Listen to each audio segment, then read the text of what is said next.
thankful to our Honorable Secretary, Engineer Francis George, for bringing such interesting speakers to TMA.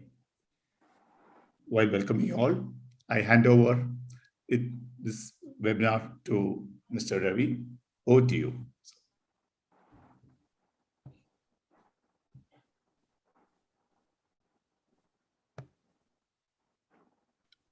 You're on mute.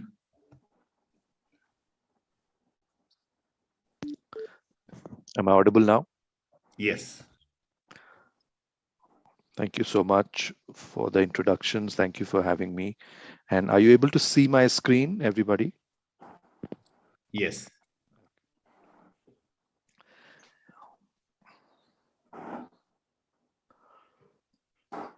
Thank you, Vinodji. Thank you, Francis. Thanks, everybody, for attending. I'll try to finish it within the time frame provided to me.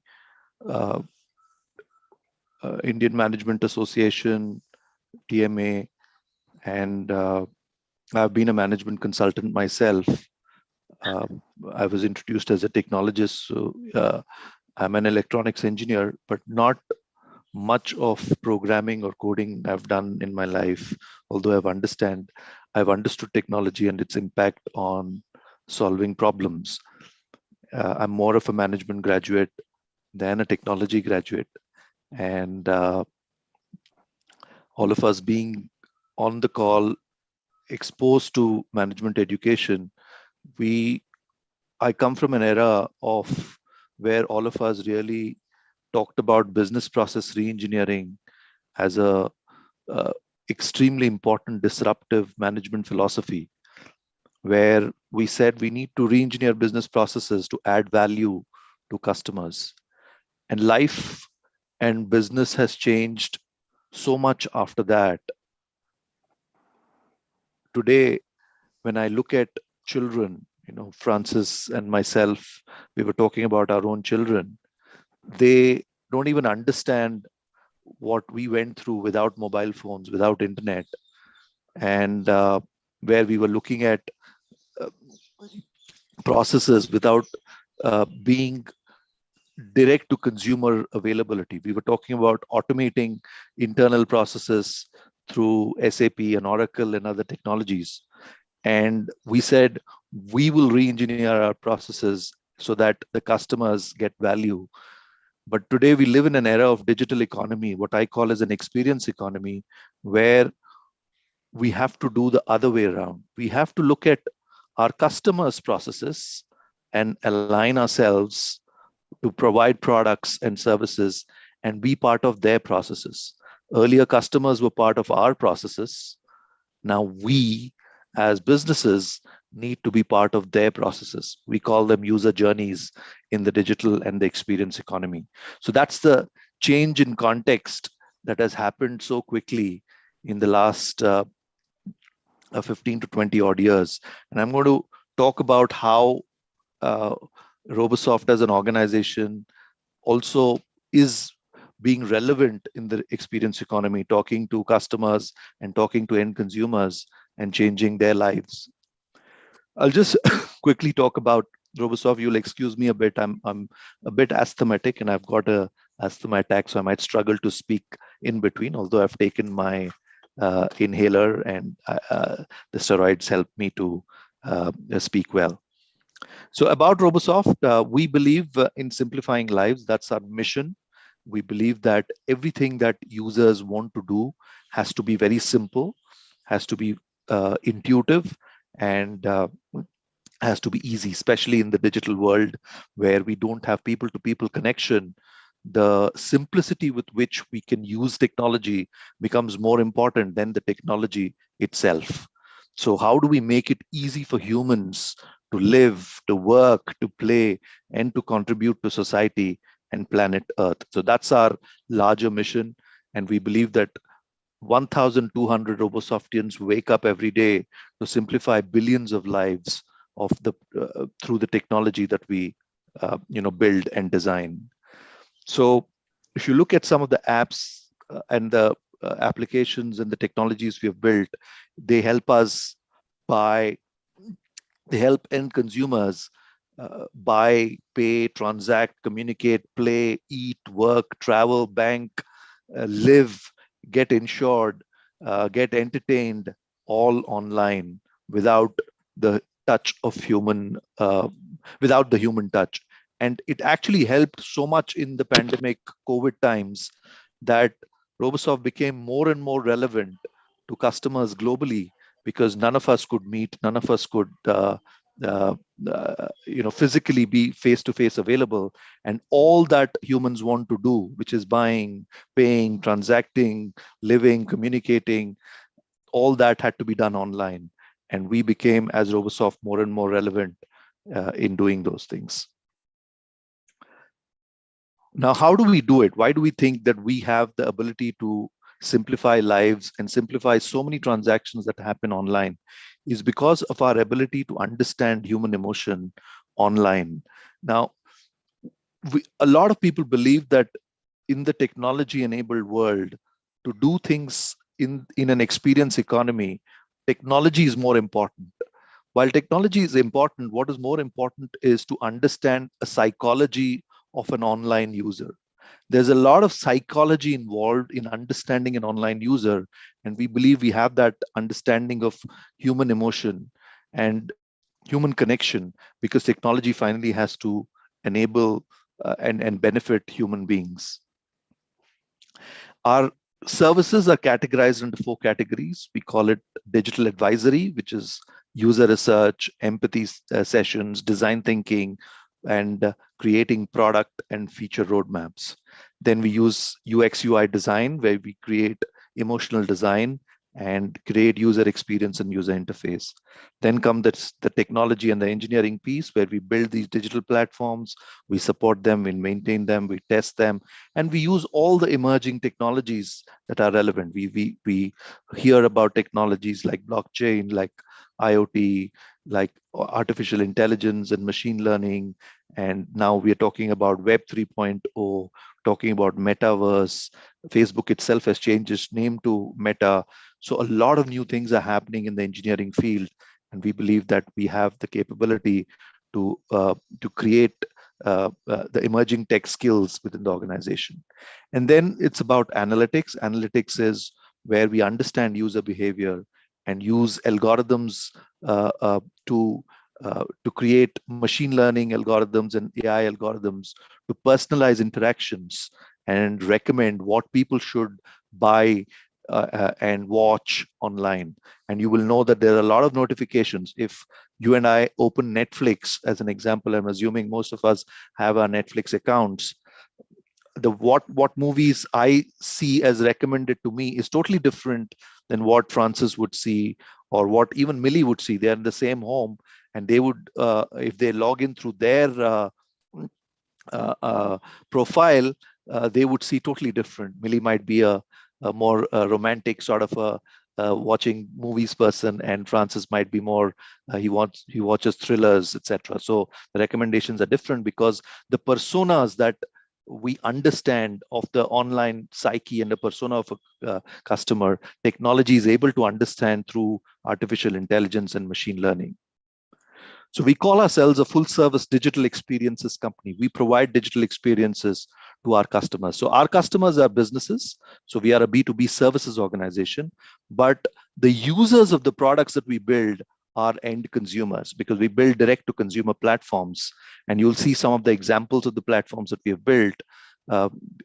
Most of us might have used Paytm, built by us, co-built by us. We Discovery Channel, people who love Animal Planet, Travel Network, Food Network, Discovery Channel itself. So we used to watch it on pay television and Tata Skies, etc. You can now watch it. We have a Netflix equivalent app called Discovery Plus, built by us. McDonald's, people who love junk food or burgers, you can online order burgers from McDonald's because of the technology that we would have created for McDonald's. Yes Bank, mobile banking, and so many other apps. We've done 2,000 plus apps in the last so many years, and impacted and simplified more than billion lives with the technology that we have built. That's our head office in Udupi. I think somebody mentioned on the call that they've been to Udupi, and most of us would have been to Udupi and Manipal.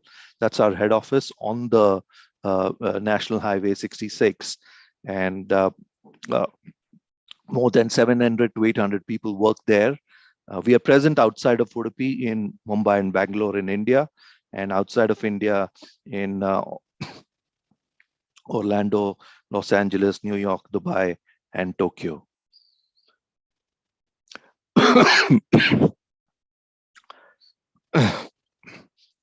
Some of us who are old enough would know that at least our fathers and grandfathers were busy in the agrarian economy, where land and cultivation was the economy. That it moved to industrial economy. People like my father worked in the industrial economy, where plants and manufacturing was the key assets. Most of us, people like Francis, myself, we worked and grown up in the services economy, where IT and Indian IT took charge, and TCS and Infosys and Wipro did a lot of services, helping clients globally to automate their business processes. Today, we live in an experience economy. As I said, the key about experience economy is products and services are part of users' journeys and not end users, part of organizations' business processes. Now, in what happens in an experience economy, a business in an experience economy is battling for attention and time. Should I watch Netflix? Should I watch ESPN Sports? Should I be going to a restaurant and Starbucks? Should I be shopping in a mall? Should I be buying online on Amazon? Should I be using my Paytm wallet to pay? Should I give cash? So people have limited time, 24 hours, and how do I battle for attention and time is what the experience economy is always fighting about. So if I'm customizing a good, it turns into a service. And if I can customize a service, it turns into an experience. So when you walk into a Starbucks outlet, it's an experience that people go through. It's not just about a coffee or providing that coffee as a service. It's actually an experience. So what we say is we live in a multi-experience world where touch points and modalities are very important. The 2000s, we all remember the dot-com bust that happened early 2000s. It was the era of the web. When the smartphones were launched, especially the iPhone in 2007, we had Blackberries and other smartphones like Samsung's. We entered into the mobile era, where most CIOs talked about mobile first as the strategy. Today, if we want to do any interaction online, I think the first question all of us ask is, can I do it through my mobile? And then if it cannot happen, we go onto the web.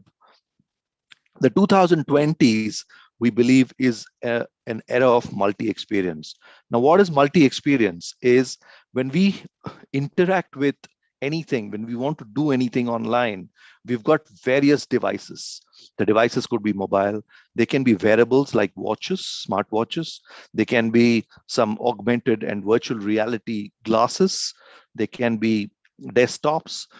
They can be these televisions, like if you want to watch Netflix, I can do it on my mobile, or I can Comcast or Fire TV cast on the TV. So there can be various interaction devices. And the way we interact with these devices can be in different modalities. I can do touch, I can gesture. You've seen a lot of people taking selfies, and we find it difficult to press the button on a selfie because you have to go far. But a lot of mobile phones can say that if you just wave with your hand, the camera understands that you need to take a photograph. So gestures are important. Chats, voice, Alexa, Siri. So these are voices. You can do voice commands and get things done. Vision, your biometric facial recognition, and so many other modes of engagement with the devices is possible. When you have multiple modes of engagement, when you have multiple devices, when you're talking about customer experience on one side and employee experience on one side, we call it the multi-experience era. So just to explain simply, it's about touch points and modalities. It's about a common thread connecting customers and employees. It's about journey mapping. I told you it's not about our business processes. It's about their user journey maps. And it's about building composable enterprise principles. When I say enterprise principles, we create reusable components. A lot of us who came from the technology world, object-oriented technologies, reusable components were very clear. So if I've created a certain a technology functional module, it should be relevant for any device and for any mode of engagement. So I don't need to recreate it. Reusable becomes very important. Now, what happens when we want to create an experience, and a lot of us are trained to delight our customers, and actually Gartner research says that delighting a customer really doesn't pay, because you can only delight, and delight can only happen 16% of the time based on their research, but it costs 10 to 20% of the time. What people want is not so much of delight, but they want an effortless experience. So if I want to do something, if I want to pay, if I want to watch a live T20 match that's going on right now on Hotstar, I have to get to that live match as quickly as possible, as effortlessly as possible. And if I make that effortless experience possible, people would stick onto the app and will come back onto that platform multiple times in a day. Okay, so if you make things effortless, repurchase increases 94%. Wallet share spend increases 88%. Okay? And if you make it very high effort, a lot of security, every time they ask for a login ID password, every time they ask for your address, every time they ask for your credit card details, then, the high effort disloyalty increases by 96%. And negative word of mouth increases 81%. So I think what is more important is not so much to delight, is to make it simple and effortless. That's the experience economy expectation from consumers. So how do we take these right steps? Firstly, in the experience economy, when we want to make it effortless, the product and the platform that we are building has to be acting on my behalf. So it makes prescriptive decisions. Of course, it asks for my permission, but it makes prescriptive decisions based on everything the product knows about me. That's where artificial intelligence comes into picture. It knows me. It understands my needs, wants, and boundaries. So I mentioned I watch thriller movies. So it proactively presents to me suitable notifications and products that I should watch or I should buy. It actually sees me. It understands my context. It knows that I am not at my house. I am in office, or I am on a train, or I am in a different locality. So I need a restaurant. It understands that a restaurant might be near me. My favorite restaurant could be McDonald's in Pune, but if I'm not there, if I'm in somewhere in Thrissur, it understands that there might be a Udupi restaurant there. So it understands the context in which the product really understands. It sees me and understands my context and aligns the products and services. And then it syncs me in a contextual way so that it safeguards my data. It doesn't give it to anybody, and it tells my data is my data, but it uses it for my purpose. So that's the power of technology in the direct-to-consumer world, that technology is able to do so. And then, of course, as technology service providers, people like Robosoft, we have to design the right experience. And in this process, we use a technique called design thinking. And design thinking is a technique where if I want to create a product or an app for a slum person who lives in a slum, I have to go and live their life for a few hours or a few days to understand what their pain points are. And if I do that, if I empathize, we call these empathy sessions, then we get some insights or latent needs that are very difficult for users to articulate. You have to live their lives and be in their shoes. So we use design thinking as that methodology. Then when we build the technology, we use agile as a key methodology. So agile is about delivering software every 2 weeks. And that's the power of new way of doing things. So when you look at technologies beyond 2020, mobile apps, of course, most of us use. Virtual reality will become virtual reality apps and devices will become relevant.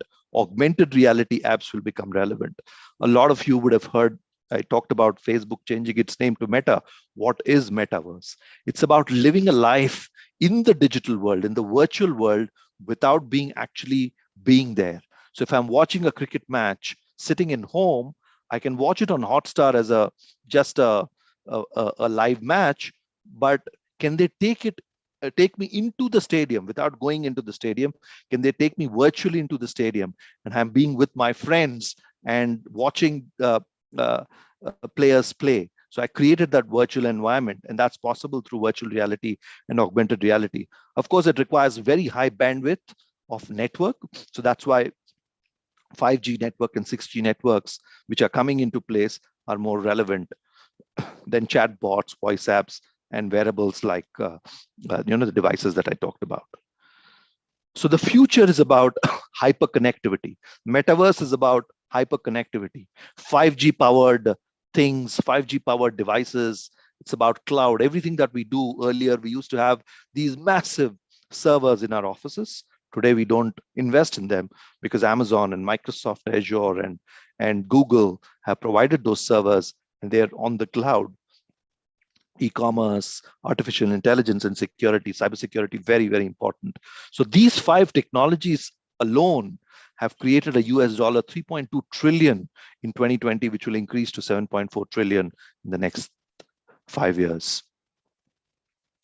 Hyperconnectivity is a large boost to the DX's digital transformation, and the increased adoption of video streaming, Internet of Things, augmented and virtual reality will be really accelerated through 5G. North America already has around 5G, 30% of its network on 5G. And the revenue streams coming from these emerging brands and technologies through 5G is huge. And a lot of investments are going into R&D in understanding the metaverse, in understanding Web 3.0, in understanding NFTs, which is non-fungible tokens. How do I own digital assets? And through NFTs, blockchain technologies, etc. So a lot of it is changing. And Francis told me I've gone bald. It's a problem because not because I'm bald, because I'm seen as an old school person. And for me to learn what's happening with my children, what's the future, the products and solutions that we are designing is for the future and not for people like me who've almost lived our lives. So Web 3.0 is the thing. If you compare the 3 worlds, Web 1.0 was static, basic pages. Some basic e-commerce was happening. Then came Web 2.0 with social media interactions, user-generated content. Mobile, of course, became relevant. High-quality cameras and videos. We no longer buy those Sony high-quality cameras. The people who monetize the data were corporates. Today, Facebook, WhatsApp, and Twitter, they monetize using our data and global internet access. But we are moving to Web 3.0, where users, I will monetize my data. If I've created content, if I have created IP, I own it, and whoever wants to take it has to pay me royalty. So it's about distributed, decentralized applications. It's about removing the middlemen and I having direct access to my data. It's about virtual and augmented reality, and blockchains will enable that. Non-fungible tokens is about knowing who owns what asset at any point of time, and blockchain without a middleman can tell us at any point of time that this piece of Dhoni hitting that particular 6 in the World Cup in 2011, that video, Dhoni owns it, and through an NFT I can buy from him and I co-own it at least for that period of time. So that's the power of Web 3.0, where the power is coming back to the user. And I talked about how do we live in a virtual world watching a live match. Here is about how Microsoft is trying to use Microsoft Teams to create virtual board meetings, virtual conferences. All of us in Robosoft, we are planning to go to Goa and have our conference in Goa because lockdowns are removed and Omicron is no longer a big crisis. But if it was and we were not able to move, we could have used technologies like metaverse technologies and see if we can do a strategy conference online and not just on Zoom calls, which is just a basic collaboration, but actually living and as if people are working together in a meta world. Now, to do all this, I mentioned about using design thinking as a methodology because it bridges the gap between user, business, and technology. Because technology on its own, without solving a business problem, is of no use. And business on its own, without impacting positively on the user, has no ROI. So if you look at the three innovation challenges, the first question is, are people wanting it? Is there a people desirable? Is it real? Can I come up with a solution that people love? Is it worth it? I mean, is there a viability? I mean, people love getting a certain solution because they have a problem, but I, as a business, has to solve it with a viable solution. I have to make money out of it. Can I come up with a business model to give that ROI? And is there a possible technical solution that allows that to happen? Can we win with a solution which is mostly in the today's world is a technology solution? And then when we look at, I talked about emotional design. The design has to connect to the emotional part of an end user, of a human being. And when I look at emotion, there are three levels of emotion. Don Norman is a famous personality in the design thinking space, and he talks about three levels of emotions. One is visceral. How does any product that we buy, how does it look? A lot of people, including myself, we would have bought things because it just looks good. You know, it looks beautiful, so I want to just own it. That's one way of creating design. The second is about behavioral design. It might not look great, but it performs the way I want it to perform. So if you look at, I mean, a microwave today, even today, I find it difficult to operate. I don't know how much time, how to press to give a 3-minute or a 5-minute time. I struggle with it. So very difficult to use.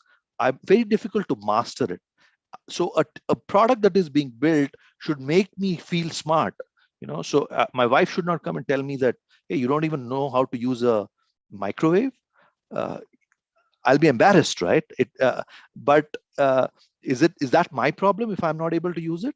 I believe it's the problem of the designer who designed it. You know, so take remotes of televisions. There are some 50 buttons on it. We use not more than 5 buttons. I don't know what the other 45 buttons do. Then is about reflective design. Reflective design is when people use products and applications, it completes them as a human being. I can tell stories to people, friends, families of how it impacted my life. And when that happens, you really have arrived as a product brand that we have created. So designs of visceral, behavioral, and reflective, we do it for all three. You know, take Paytm as an example. It looks fine. It solves my problem in terms of paying whenever I want to pay quickly, and I'm able to transfer money to my family who lives in a village, who cannot walk into a bank branch because it is too far, and he can just get it. So it has solved huge problems for me, and people can tell stories about it. So online, as I mentioned, is a lot about psychology. You know, all of us are engineers. We think that we are rational people. None of us are truly rational. There is just an appearance of rationality. We actually make an emotional decision and we justify it rationally. So there is a logical part of the brain and there's an emotional part of the brain. The logical part of the brain can churn a lot of data, but a lot of things we get data, but we still say, it just doesn't feel right. Why do we say that? It's because the emotional part of the brain takes over and takes a decision. And then, assuming, I go and buy a 2 lakh rupee iPhone, and somebody will say, hey, this same phone, I can get it for 20,000 rupees. Why did you pay 2 lakhs? That emotional brain that took the decision can justify. So the only reason why the logical part of the brain exists is to justify an emotional decision. So these are things that we should know, because when you buy online, when you want to when you want to book a hotel or book a ticket, they present it there, right? Only 2 rooms left, or only 3 tickets left. So they try to make it urgent for you so that you can take a decision, and we take it emotionally. And then your wife will say, why did you buy such an expensive hotel? Only 2 were left, and this is a great hotel, and we justify it. So the marketing people speak directly to the subconscious mind, because it's the subconscious mind that takes those decisions. It's working while we aren't, because there are 11 million pieces of data that comes to our brain every second, 70 billion pieces of data per day. And we, as out of the 11 million pieces, we can only process 40 consciously. So you give data to people, they'll not be able to digest it and take decisions based on that. So you have to bypass that data piece, part of the human brain, and talk directly to the subconscious brain. By talking directly to that, you bypass that brain, and the designer can maximize human engagement. So talk to the emotional part of the brain, and we have all seen it. Example, if you see an accident on the road, if there's one person, there's an 85% chance that he or she will assist that person. But if there are 5 or 6 people, then the chances of somebody assisting reduces to 31%, because we are influenced by the way other people around us act. So social validation is often important. So that's why you see online, people who bought this also bought this. This has been reviewed by so many people. So you look at social validation when you buy things. And when you want to get somebody to buy something or to do something, call them by their name. Say, hey, Francis, we've heard you, we know who you are. I think this movie is very relevant for you. Then I'll look at it. Instead of sending a general mail saying that, there are 50 people, there is some, Ravi has been called to do a presentation, please attend. Unlike saying that, if you send a mail to Francis and say, Ravi has been called to do this presentation, I think you should attend, it's relevant for you, the chances that Francis will attend will be higher. Sorry, I'm taking Francis' name because I know him quite well. And even if I do something wrong with him, he might excuse me. And then there's the power of strangers. Having people in photos increases in the trust factor. When you look at hoardings, when you look at anything, the first thing that a human mind sees is the eyes of a human person on the photograph. You don't look at the what is written so much. The eye doesn't go directly there. You look at a human, and then once the human's eyes, where they see, is what we look at. So there's a lot of emotional and psychology involved when you look at and make people buy certain things and make people engaged on certain things. Reviews and ratings, I talked about how star ratings and reviews become very important. Products are socially validated. Make people talk about their personal stories.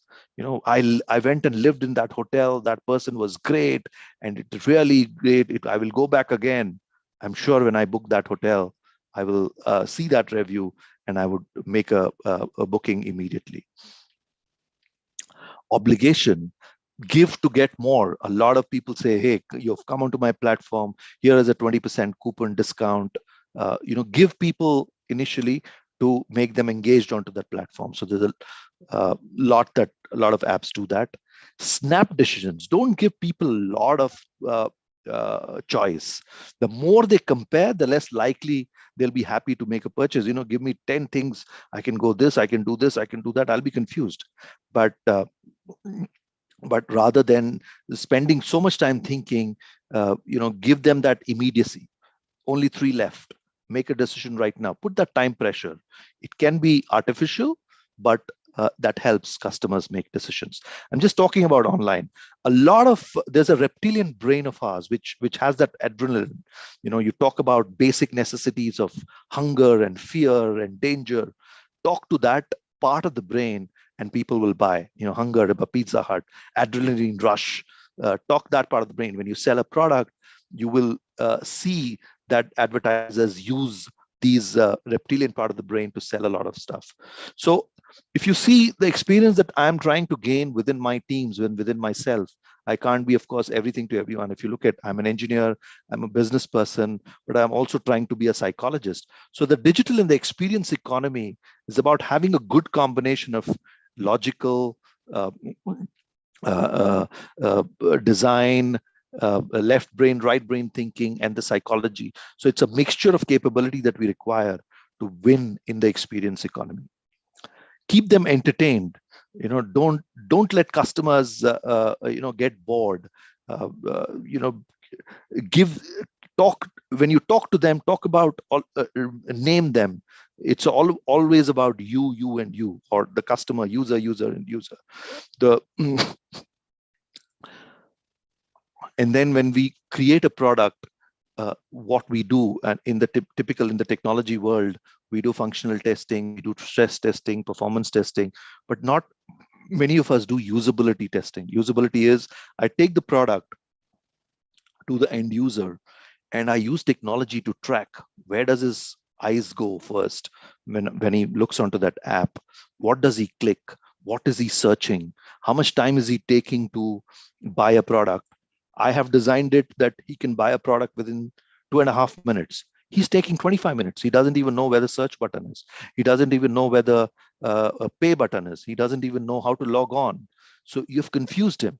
So usability test, instead of sitting in our office and designing something, take it to the end user and fail first, fail fast, fail forward before you build the entire product. You've coded it and then taking it to the market. So don't do that. We call, in the experience economy, we call it GOOB, GOOB, which is get out of the building. Don't sit in your air-conditioned office and design products and think that you know everything. We are all not Steve Jobs. We have to go there and empathize with those end users. So look at their eye tracking. There are technologies to that. Ask them to think aloud.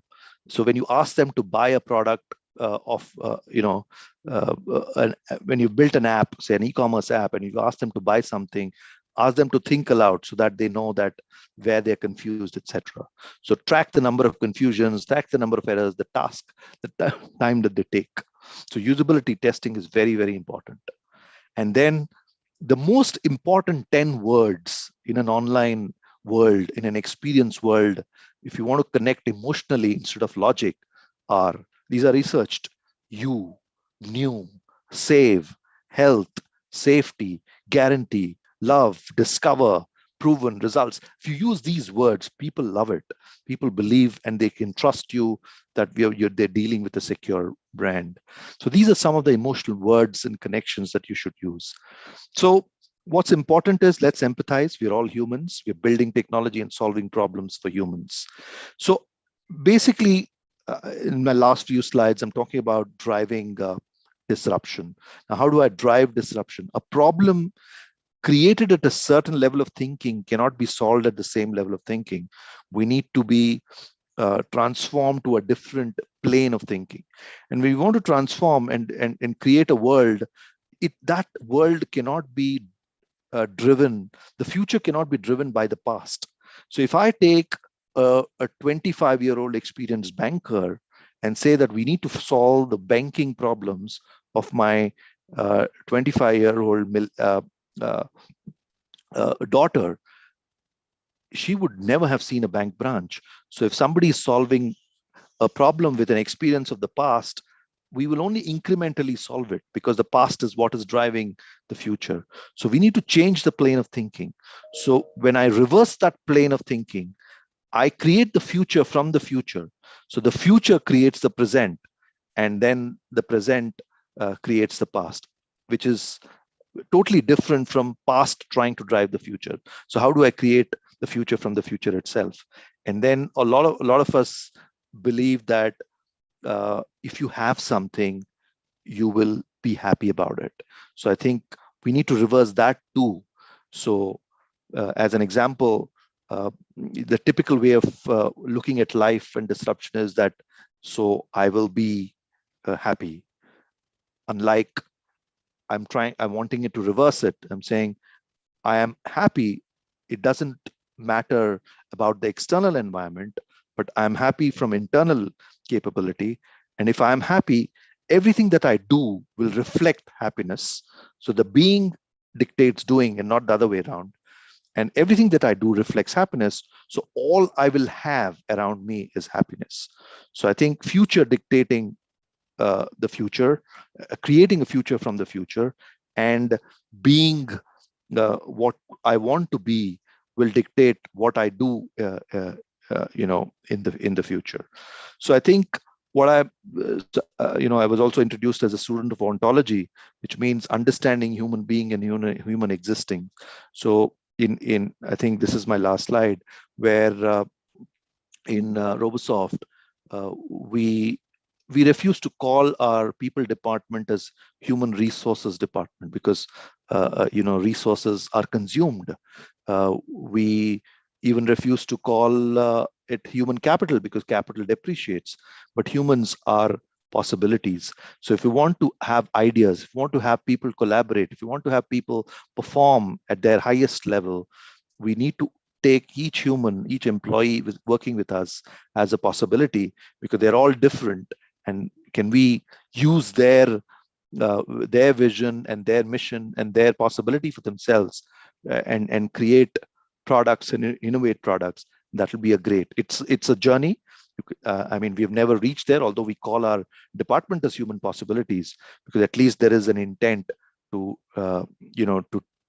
to tap into the possibility of each employee. So last slide is when you want something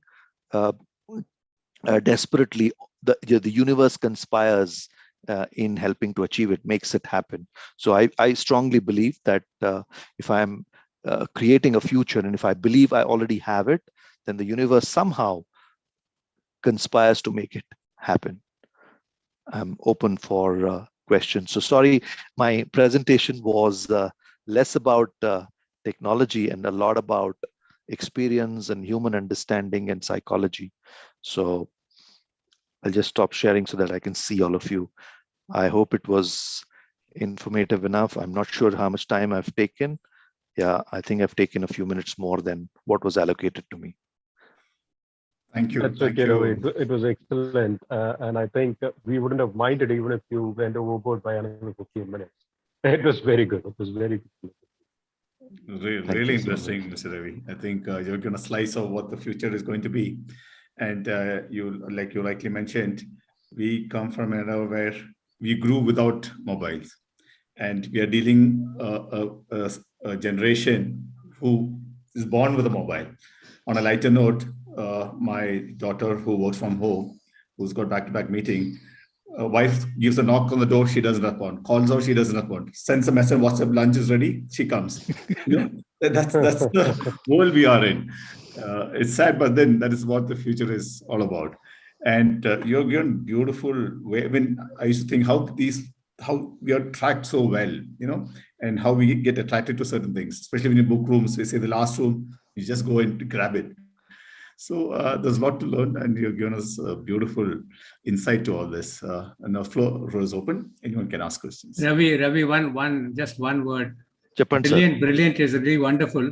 From what I hear, what I understand is an emotional decision is not from the heart alone, or not from the head. It's somewhere in between. I think when we make a decision according to you, is not an emotional decision, is in between somewhere. Huh?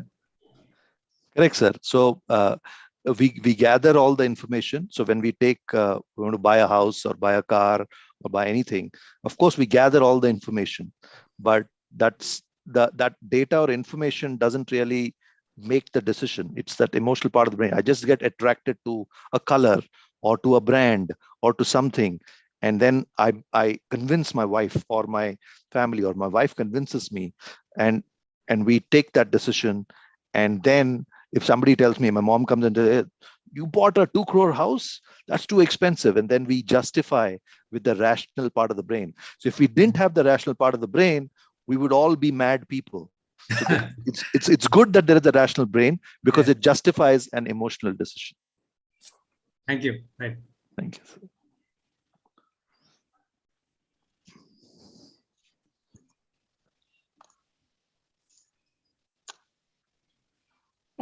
Can I, Ravi? Yes, yes, yes. Yeah, Ravi, it was very, very interesting, because I was in the beginning, I was anticipating something, the technical possibilities of the future, but I think you are more of a psychologist.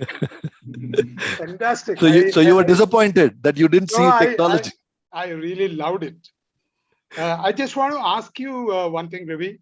Now, this is, I think, something which is out of the world, like, looking into the future.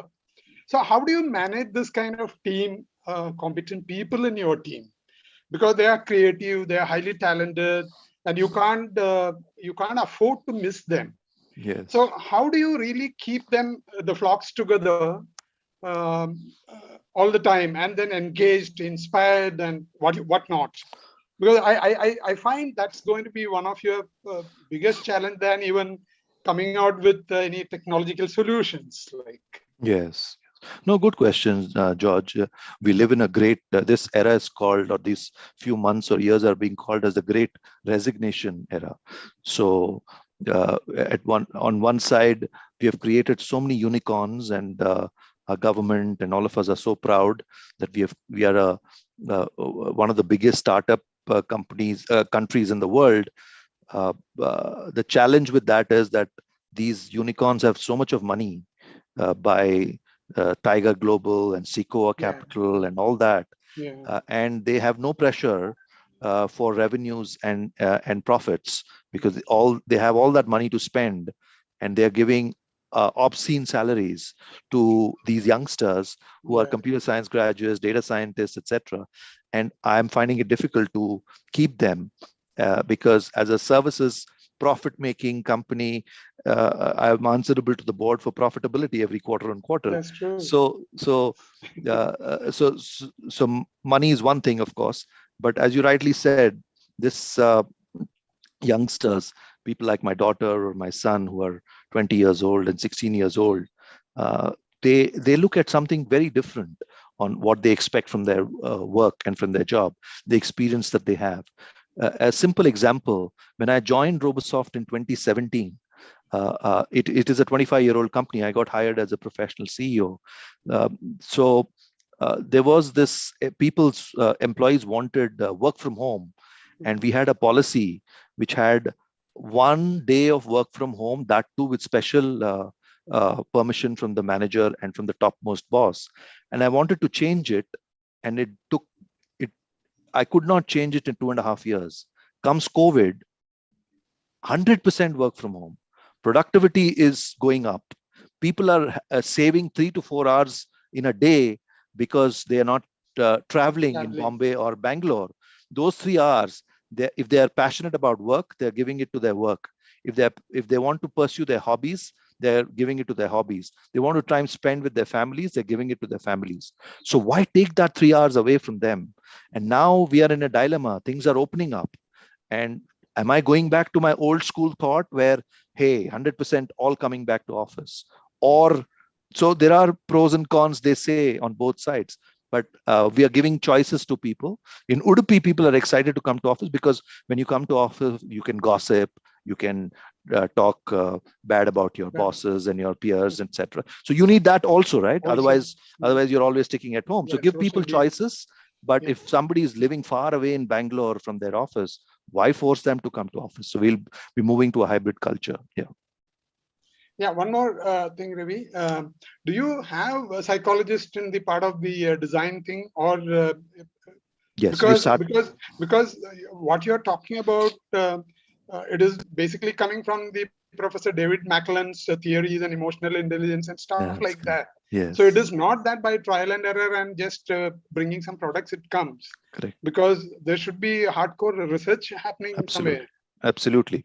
So psychologists by profession, we're hiring. So a lot of so when we're looking at talent being hired, a lot of psychology teachers who have been teaching in schools or understanding kids children's psychology. So if I'm creating a children's app or a gaming app or a OTT platform for kids movies, then I need to have a psychologist who understands that. So we're doing things differently and hiring people in that space. Nice listening, Ravi. Fantastic. Thank you. And we have something in common. Your last slide and my presentation's last slide used to be the alchemist quote. Yes, I believe in that. Yeah. I believe in that. Yeah. Sorry, somebody raised a hand. Raj Chargavi. Raj, are you there? Still there? Yes. First of all, good evening to everyone, and thank you to AIMA and TMA for organizing these wonderful sessions and giving us a virtual podium to have interaction with Ravi. And as a product management as an enthusiast, I'm taking a lot from Ravi. There is a lot of things that I have learned today. You talked about disruptive technologies, and when we have 5G coming in, AI, blockchains coming in, I wanted to understand what kind of new disruptive devices other than mobile phones we could be seeing in coming future. Yeah, so I'm not a person who can predict the future. Of course, they say the best way to predict the future is to create one. The mobile phone will still remain relevant, and because anything that you do, most of the things will be intelligent things. So our glasses, our doors, our cars. So a Tesla car is an intelligent car. Finally, the data will have to be somewhere available, and it'll always be a mobile phone. A wearable watch is too small a device to accommodate anything. So I don't know what will be the devices which will replace a smartphone, but there'll be new devices like these virtual reality glasses or augmented reality glasses, which will take you into a different virtual world, which is the metaverse world, etc. So I think the prediction is that these glasses will become very relevant. But more than devices, I think the ability to understand user data and using AI and ML programs, the data science part of it, and starting to recommend what people should watch, buy, and where will be more important. Thank you, Ravi. I think you used one of the solutions in the auditing product that you made. Yes. For one of the drones. Yeah. We work with the British Standards Institute, which is one of the premier institutes which use ISO and all the quality management audits, 9001, 27001, etc.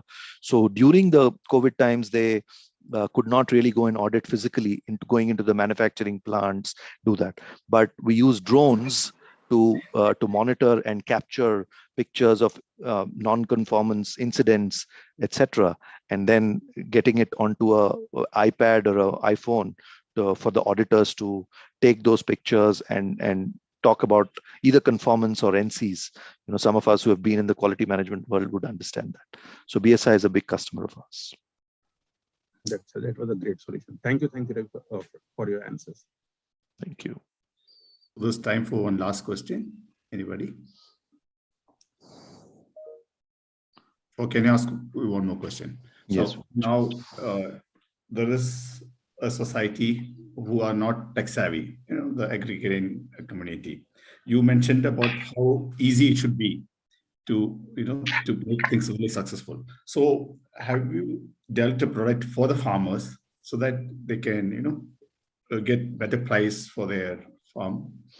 Yeah. So being in a B2B services world, we don't create products proactively on our own and try to sell. It is a business who comes to and say, hey, we have a problem statement for farmers, And we want to build this because there's a huge opportunity because farmers can use this particular product. Can Robosoft, you guys can come and do it? That's where, so they fund it and they say, hey, this we've got around $100,000 budget to do this. And then we will go and meet the farmers. What is the problem that we are trying to solve? As an example, farmers want to know at any point of time, is the weather changing? Is my soil changing? Is there a cyclone coming? So if we can provide that data on a real-time basis, they will be able to take decisions. What is the price of the crop that I am doing? Can I disrupt middlemen? Today in the physical world, they work through middlemen. Can I have direct access to mandis or direct access to consumers? Can I do that? So a lot of things are possible to change, but the ideas and the funding has to come from businesses for whom we will provide services. Good. So I think we have run out of time. I can see members from other LMAs who are attending this webinar. So I'd like to thank you all for attending the TMA's webinar. Our Honorable Secretary, Francis George, he brings always the best CIOs and CTOs for Thrissur webinars.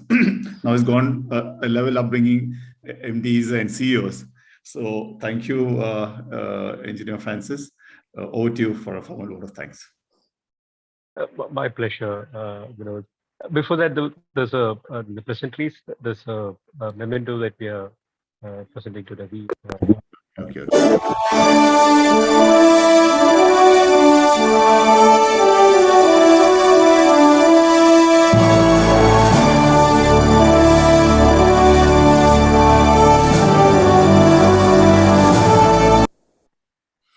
So as a token of love and affection, Kerala, as you know, is a land of coconuts. Yes. And these are handicrafts made out of coconut by a self-help group, all-women self-help group. Very so nice. Thank you. Over to you, Francis. Thank you. All right, now it's time for the vote of thanks. Yeah, it's a pleasure for me to be, delivering the vote of thanks to this. First of all, start with the president who presided over the function, Engineer Vinod Manjula. Next, I want to thank the speaker and chief guest of the day, Ravi. Ravi, a big thanks to you. This is a wonderful presentation. I think this whole content that you presented in 45 minutes can be easily expanded into a subject in the MBA semester on behavioral science. I think it was really worth it. It's one of the best that we've had in TMA so far. And double thanks to you because you did this on a very short notice. And you're not completely keeping healthy. I mean, you're a little ill still, it was such a wonderful presentation. So double thanks on that. Next, I would like to thank everyone who joined this, the past presidents, the office bearers of TMA, the past presidents of TMA, all the members and students and members of other LMAs who joined, and all the guests also who joined this occasion. Thank you and good night. Thank you so much, Francis, for having me. Thank you, Vinodji. I've got a few of my colleagues also joined. Arnab Banerjee, Lieutenant Colonel, who heads our our total administration and facilities and mobility. Then I've got Rajiv Rajagopalan, who was very happy. He comes from Kerala, and he was very happy that I was doing this. And he gave me a full rundown on what Thrissur is about and what Kerala is about, and all the great people that Kerala has produced, and especially Thrissur has produced. So all the CEOs, all the CI, he said Infosys, past CEO, so he gave me a full rundown. So I'm fully aware of where Thrissur is and where Kerala is. So Rajiv, thanks for that. He can come on video. Yeah. And then Lakshmipati Bhatt, who's my marketing head, I think he was also on the call, and he helped ensure that we spread it on our social media and get people to attend this. So, and Hetal, I think one of the ladies who works in our design thinking practice, she's also there. So thanks for having us, and we are very excited to spend time with all of you. Thank you. Thank you, Francis. Thank you. So make a visit to Thrissur when definitely. Sure. Thank you. Yes.